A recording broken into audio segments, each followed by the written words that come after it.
자, 전 시간에 이어서 지금 일제가 어떤 수단과 방법으로 한국 기독교를, 한국 교회를 탄압하는가 하는 부분들을 우리가 살펴나가고 있습니다.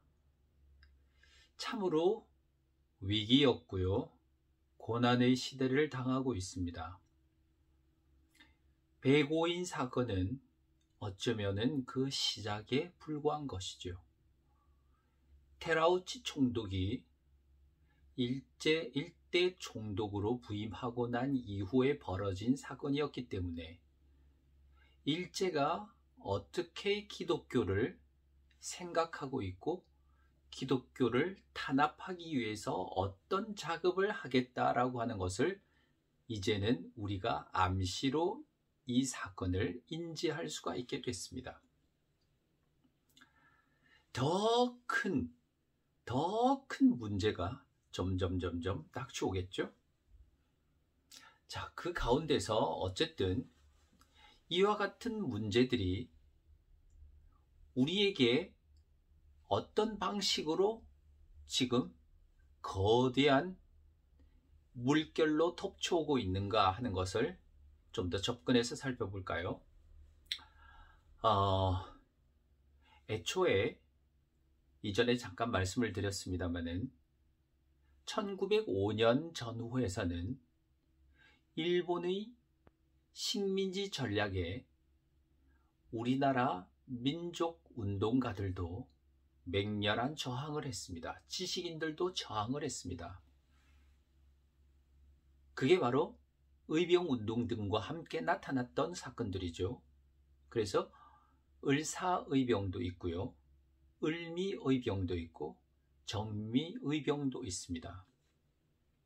근데 이상한 건 합방이 되어질 무렵에는 의외로 한반도가 잠잠하고 조용했더라라고 하는 사실입니다. 왜 그랬을까요? 어쩌면 우리 민족이 너무 큰 실망감에 이제는 세계 정세를 조금씩 느끼게 되고 러일 전쟁에서까지 승리한 일본에 대해서 다른 인식을 하기 시작했다라고도 볼 수가 있습니다. 그런데 선교사들의 입장은 우리 한국인들의 입장과는 조금 다르죠.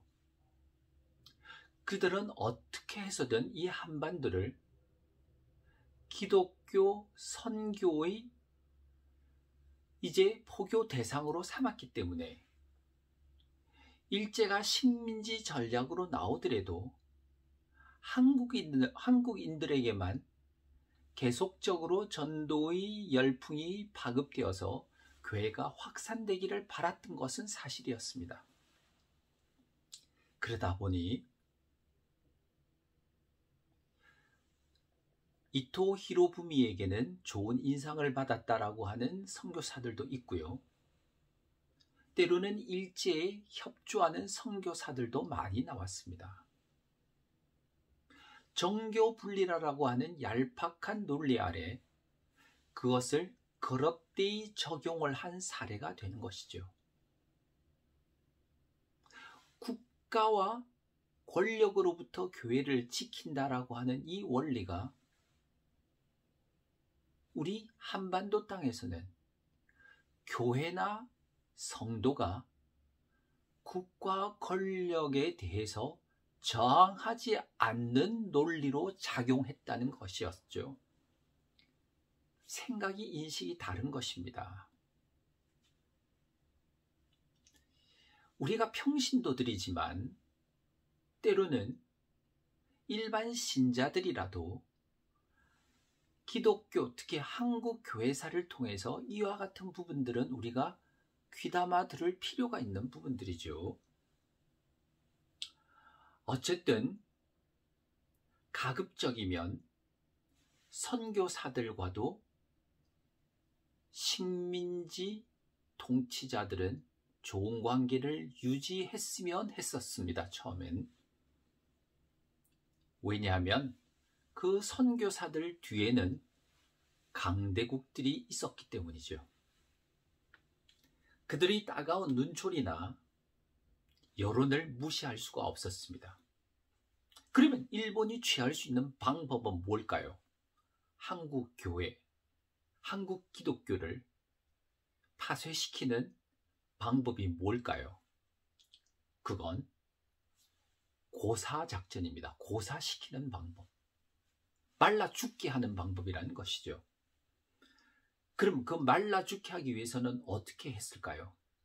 맨 처음 분열 작업이 들어가는 겁니다. 분열 책동. 그래서 전 시간 끝에도 잠깐 말씀드렸지만 일본 조합교회를 진출시킵니다. 그리고는 서울 경성에다가 일본 조합교회도 만들게 되고요. 그리고 한국 교회 안에, 기독교 안에 점점 영향력을 행사하기 시작합니다. 이간질하는 것이죠. 두 번째는요, 고사시키는 아주 좋은 방법으로 구상한 것이 뭐냐면 한국에 있는 교회들이 또는 교단들이 세운 기독교 학교가 아주 많았습니다. 많을 때는요, 1000여 개 가까운 학교들이 기독교계 학교가 있었어요. 초등학교뿐만 아니라 국민학교, 그리고 중고등학교까지, 대학교까지 무려 1000여 개. 학령 아동을 당시 4만 명이라고 볼 때 그 절반인 약 2만여 명의 학생들이 1000여 개의 기독교 학교에 진학을 하는 형편이었습니다. 그러니 일제가 노린 두 번째 고사작전은 이 학교부터 분리를 시켜야 되겠다라고 하는 것이죠. 교회의 영향력 하에서 학교를 분리시키자. 그러기 위해서는 법을 만들어야죠. 그래서 조선교육령이라는 걸 반포했습니다. 해방될 때까지 4번에 걸쳐서 조선교육령이 나오는데요. 1911년, 1922년, 1938년, 1943년 이렇게 4번에 걸쳐서 조선교육령이라는 것을 발동했습니다. 문제는 조선교육령보다도 더 야비했던 거에 뭐냐면 개정사립학교 규칙이라는 것입니다. 개정사립학교 규칙. 이게 또 뭔 회계망당한 일이냐 하면 새롭게 개정한 이게 언제냐면 1915년 3월이었거든요. 그러니까 1차 조선교육령을 발표하고 추가로 개정사립학교 규칙이라는 걸 만들어요. 대략 짐작을 하신 분도 계시겠지만 그 내용은 시설을 개선하라, 교사의 질을 향상시켜라, 이런 이야기들은 10년에 걸쳐서 학교의 교사 부지, 운동장, 건물 시간을 줄 테니까 개선하라. 그건 누구든지 이해할 수 있는 부분입니다. 문제는 그 다음이에요. 정규 시간에 성경을 교육하지 말라. 두 번째, 채플 시간이라고 해서 학교에서 예배 드리는 행위를 하지 말라. 여러분들 어떻습니까? 기독교 계통의 학교는 그 학교의 건학, 설립 취지가 학생들을 교육시켜 기독교 복음화에 앞장서겠다. 그러려면 학생들에게 올바른 성경 지식과 그리스도의 일꾼이 되기 위한 준비를 시켜나가는, 병행하는 것 아니겠습니까? 기독교 학교를 다니신 분은 잘 아시겠죠? 근데 1절 학교에서는 성경 교육도 하지 말고 채플, 예배도 드리지 마라. 이건 엄청난 탄압으로 작용했습니다.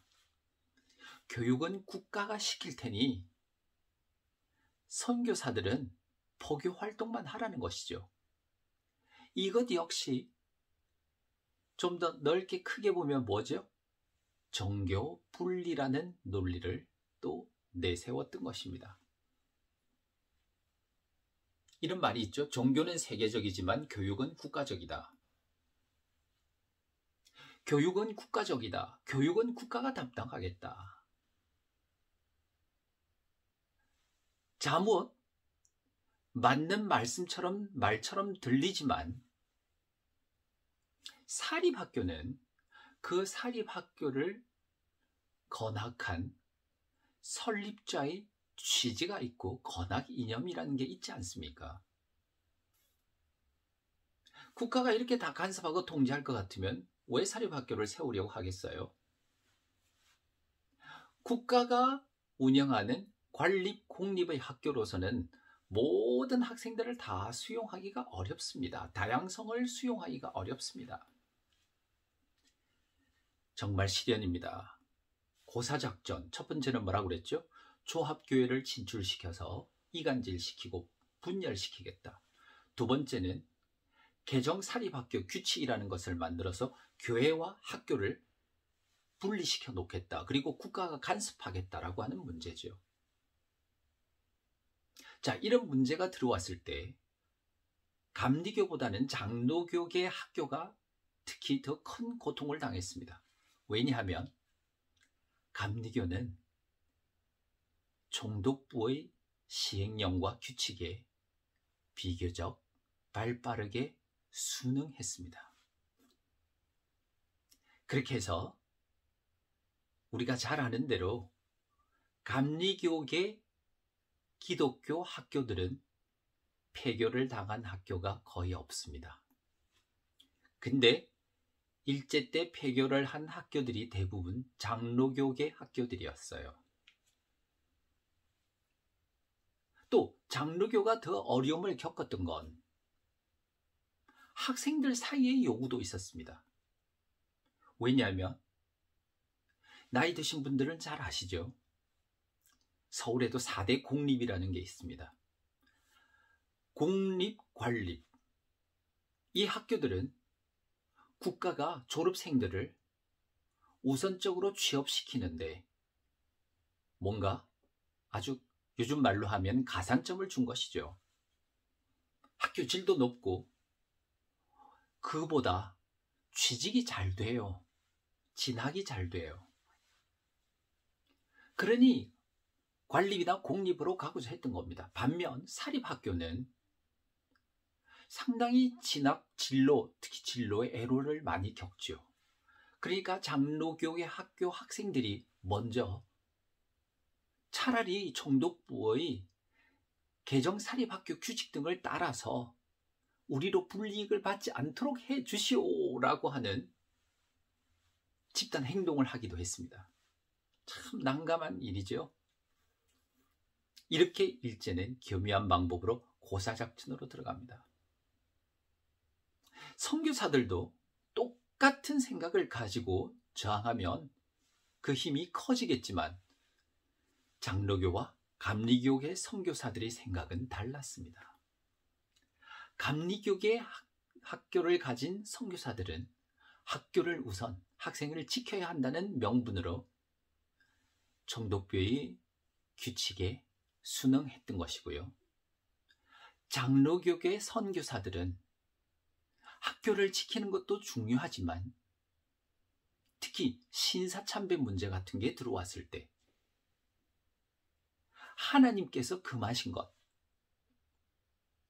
10계명 우리가 이런 것들을 어긴다는 것은 신사에 절하는 것은 학생들로 하여금 전부 가서 참배케 한다는 것은 이건 성경에 위배된 것이라 라고 해서 차라리 학교 문을 닫았던 학교들이 많습니다. 이게 대부분 장로교계 학교들이었어요. 우리가 잘 아는 대로 저 평양에서부터 삼숭이라고 하는 숭실, 숭이, 숭문 이런 숭실 계통의 학교 문을 닫았죠. 많은 장로교계 기독교 학교들이 폐교 조치당했던 것도 그와 같은 연유였습니다. 한때 1912년에는요. 장로교계 학교가 494개였어요. 그런데 1918년이 되면 대폭 줄어서 318개, 494개에서 318개, 약 180여 개가 줄어들었다. 폐교 조치 당했다. 우리는 이와 같은 교회사 안에서의 안타까운 역사를 또다시 한번 돌아보았습니다. 기독교의 박해가, 기독교에 대한 박해가 일제강점기에 이렇게 교묘하고도 악랄한 방법으로 옥죄어오기 시작했습니다. 다음 시간에는 또 다른 각도에서 이 당시의 역사를, 교회사를 돌아보고자 합니다. 여러분들 다음 시간에 만나겠습니다. 감사합니다.